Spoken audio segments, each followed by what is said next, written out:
गोपियों के चीर चुराने वाला, पोखर का पानी पीने वाला, अरे कल से द्वारकाधीश बन गया तो क्या भगवान? बिल्कुल नहीं, उसकी पूजा नहीं हो सकती है। तो कोई नहीं कुछ बोला। अर्जुन के सामने कन्हैया से ऐसे कोई कह दे, कांडी उठाया मारने चले, कन्हैया बोले ना ना ना, ना अर्जुन ठहर जाओ। बोले कौन? बोले ये तो हमारा काम है। भगवान कन्हैया ने कहा इसकी 100 गालियां माफ हैं, हाँ हमने वचन दिया है, पर शिशुपाल मानने वाला नहीं है। जैसे ही 99 गाली हुई, भगवान कन्हैया खड़े हो गए, सावधान शिशुपाल, एक लफ्ज भी यदि आगे निकल गई तो समझ लेना खैरियत नहीं है। पर शिशुपाल ऐसा वज्र काम मानने वाला, और जैसे ही 100 गालियां पार हुई, मेरे बंधुओं भगवान ने कही सावधान, और भगवान का चक्र चला और शिशुपाल के धड़ से सर को अलग कर दिया। बोल गोविंद भगवान की, बोल द्वारिकाधीश भगवान की। शिशुपाल का सर अलग कर दिया और उसके प्राण ज्योति निकली, 7 बार आकाश में परिक्रमा किया, और उसके बाद भगवान के मुखार बिंद में होकर उनके विग्रह में लीन हो गई। वही बैठे थे युधिष्ठिर जी, धर्मराज रोने लगे और बोले प्रभु ये इतना बड़ा पापी, इतना बड़ा दुष्ट, मेरे कन्हैया को गिन गिन गालियां देने वाला, और इसकी साइज मुक्ति क्यों? तो नारद जी हंसने लगे, धर्मराज हाँ मैं मानता हूं कि कन्हैया को गिन गिन के गालियां देता था, लेकिन गाली देते समय याद तो भगवान की ही करता था ना। हाँ बात ये महत्वपूर्ण नहीं कि तुमने भजन किस पद्धति से किया है, महत्वपूर्ण बात ये है कि तुमने भजन किया कितना है। कैसे भी कोई भगवान से दुश्मनी से प्रेम करता, कोई दुश्मनी से नाम लेता, कोई प्रेम से नाम लेता। कंस ने दुश्मनी की, रावण ने दुश्मनी की, भगवान उनका उद्धार करने गए कि नहीं?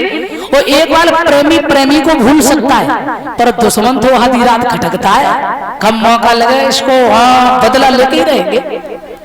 प्यारे सज्जनों, भगवान कन्हैया की 5 साल की उम्र थी।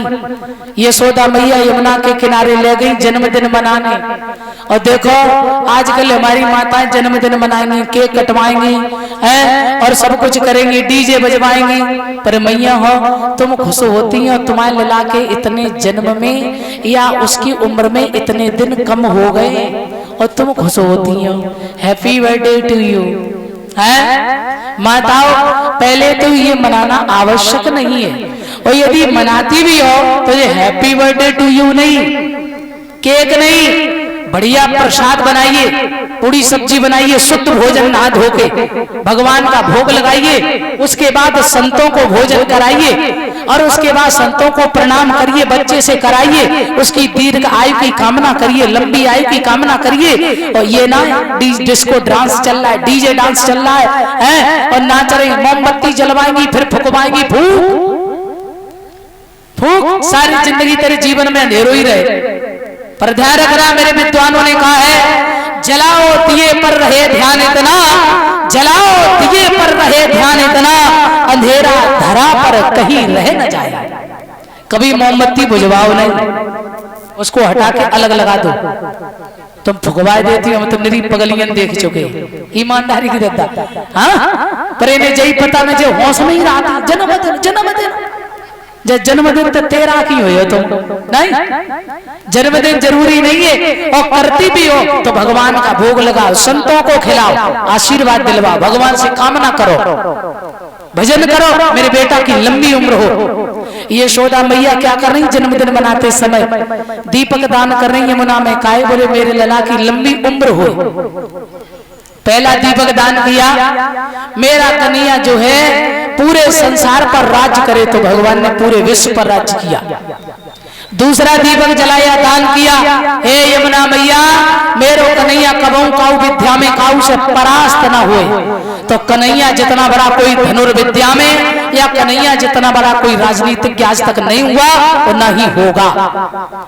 तीसरा दीपक दान किया, यशोदा मैया बोली हे यमुना मैया मेरे लाला के 1000 ब्याह है जाए, तुम मत मांग लियो, एक के मारे मारे मारे मारे दिल्ली बम्बई कलकत्ता गुजरात अहमदाबाद सब घूमे जाते, हाँ, एक के मारे और 16,108 एक दिन जिंदा ना रांधी जे मरे ही धरे मान ले। बोल गोविंद भगवान की। वो तो भगवान है, वो तो कुछ भी कर सकते हैं, समर्थ हैं। समर्थ कौन है? दोष गोसाई स्वच्छंद गति ईश्वरा। प्यारे सज्जनों,